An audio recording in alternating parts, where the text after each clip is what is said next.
प्यारे बच्चों, आप लोगों को भारतीय अर्थव्यवस्था के अंतर्गत प्राथमिक, द्वितीयक और तृतीयक क्षेत्र के बारे में पिछले दिन पढ़ाया था। उसी के अंतर्गत आपको आगे बताना चाहता हूँ। अधिकांश लोग कहाँ नियोजित हैं, अर्थात कहाँ काम कर रहे हैं, क्या काम कर रहे हैं, इसके बारे में बताने जा रहे हैं।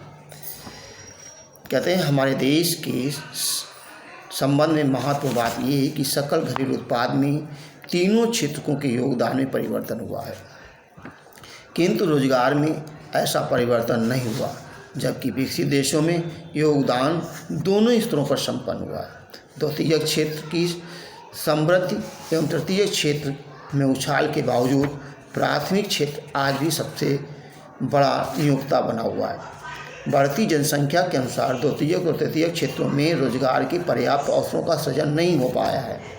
देश में आधे से अधिक श्रमिक क्षेत्र प्राथमिक क्षेत्र मुख्यतः कृषि क्षेत्र में कार्य कर रहे हैं, जबकि द्वितीयक और तृतीयक क्षेत्र में ये दोनों मिलाकर भी आधे से कम श्रमिकों को रोजगार उपलब्ध करा पा रहे हैं। कृषि क्षेत्र में जो श्रमिक कार्य कर रहे हैं उनमें अल्प बेरोजगारी की स्थिति है। उदाहरण के लिए कहते हैं, एक छोटा सा किसान जिसके पास 2 हेक्टेयर भूमि है, सिंचाई के लिए वर्षा पर निर्भर है और ज्वार एवं अरहर जैसी फसलें उगाता है। उसके परिवार के सभी 5 सदस्य उसी भूमि पर वर्ष भर काम करते हैं, क्योंकि उन्हें कहीं और रोजगार नहीं मिल पाता है। उस परिवार का प्रत्येक सदस्य काम कर रहा है, सबके पास काम है, प्रत्येक व्यक्ति काम कर रहा है, परंतु किसी को पूर्णतः रोजगार प्राप्त नहीं है।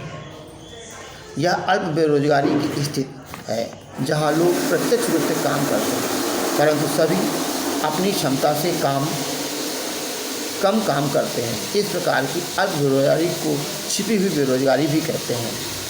यह बेरोजगारी उन लोगों की बेरोजगारी से अलग है जिनके पास कोई रोजगार नहीं है, वे बेकार बैठे हैं। लोगों का बेकार बैठना खुली बेरोजगारी है।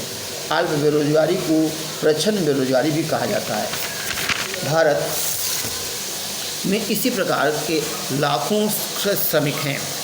यदि इन्हें कृषि क्षेत्र से हटाकर कहीं और संचित रोजगार उपलब्ध करा दिया जाए तो समस्त कृषि उत्पादन पर कोई बुरा प्रभाव नहीं पड़ेगा। किसी भी अन्य रोजगार को करने से लोगों की आय से परिवार की कुल आय में वृद्धि होगी।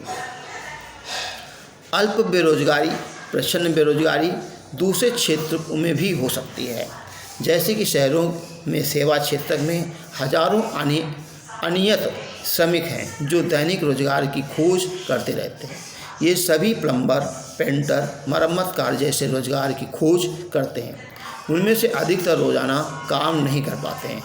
इस प्रकार हम सेवा क्षेत्रों के कुछ लोगों को सड़कों पर ठेला खींचते अथवा कुछ चीज़ें बेचते हुए देखा करते हैं, जहां वे पूरा दिन बिता देते हैं, परंतु बहुत कम कमा पाते हैं।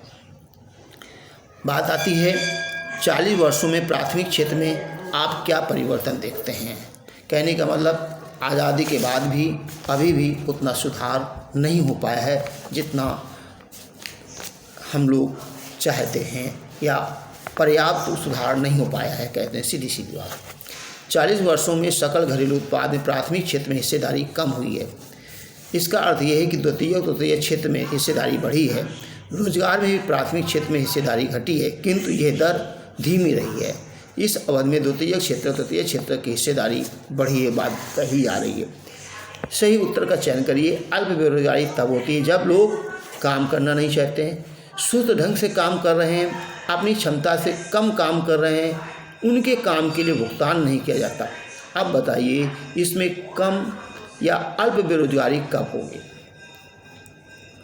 काम करना नहीं चाहते, काम है लेकिन करना नहीं चाहते, सुस्त ढंग से काम कर रहे हैं सुस्त ढंग धीरे धीरे, क्योंकि बेरोजगारी काम तो काम करना नहीं चाहते हैं, काम उपलब्ध है, इसका मतलब है अल्प बेरोजगारी है। और बाकी में अन्य पॉइंट इससे संबंधित नहीं है। अपनी क्षमता से कम काम कर रहे हैं। अब यहाँ कहा गया अपनी काम करना नहीं चाहते, अर्थात अपनी क्षमता से कम काम कर रहे हैं। बात यहाँ है 6 नंबर, अपनी क्षमता से कम काम कर रहे हैं, जितना करना चाहिए उतना नहीं कर रहे हैं। पहले दो है काम करना नहीं चाहिए, इसका मतलब कार्य उपलब्ध है, काम कर ही नहीं रहे तो बेरोजगार हैं। फिर सुस्त ढंग से काम कर रहे हैं, अरे काम करना है तो काम करिए, सुस्त ढंग क्या है, सुस्त क्या होता है, काम तो काम होता है। तो यहाँ अपनी क्षमता से कम काम कर रहे हैं। यहाँ पर तीसरा पॉइंट बताया गया है। अब बात आती है विकसित देशों में देखे गए लक्षण कि भारत में हुए परिवर्तनों में तुलना करें। वैश्यव्य बताएं भारत में क्षेत्रकों के बीच किस प्रकार में परिवर्तन वांछित हैं जो नहीं हुए। विकसित देशों की भांति भारत में भी विभिन्न क्षेत्रों में महत्वपूर्ण परिवर्तन हुए। ये परिवर्तन कहते हैं निम्न प्रकार है। प्राथमिक क्षेत्र में रोजगार के अवसरों में अवसर कम हुए हैं। तृतीय क्षेत्र के रोजगार में अवसर में वृद्धि हुई है। सकल घरेलू उत्पाद में प्राथमिक क्षेत्र का योगदान कम हुआ है और तृतीय क्षेत्र का योगदान बढ़ा है। भारत में रोजगार एवं सकल घरेलू उत्पाद में द्वितीय और तृतीय क्षेत्रों का योगदान विकसित देशों की भांति नहीं बढ़ पाया है। वांछित परिवर्तन क्या है? जब वांछित था अर्थव्यवस्था के विकास के साथ द्वितीय क्षेत्र प्राथमिक क्षेत्र को प्रस्थापित कर जीडीपी सकल घरेलू उत्पाद की दृष्टि से सर्वाधिक महत्वपूर्ण क्षेत्र बन जाएगा, परंतु ऐसा भारत में नहीं हुआ। यह तृतीय क्षेत्र द्वितीय क्षेत्र से आगे बढ़ गया है।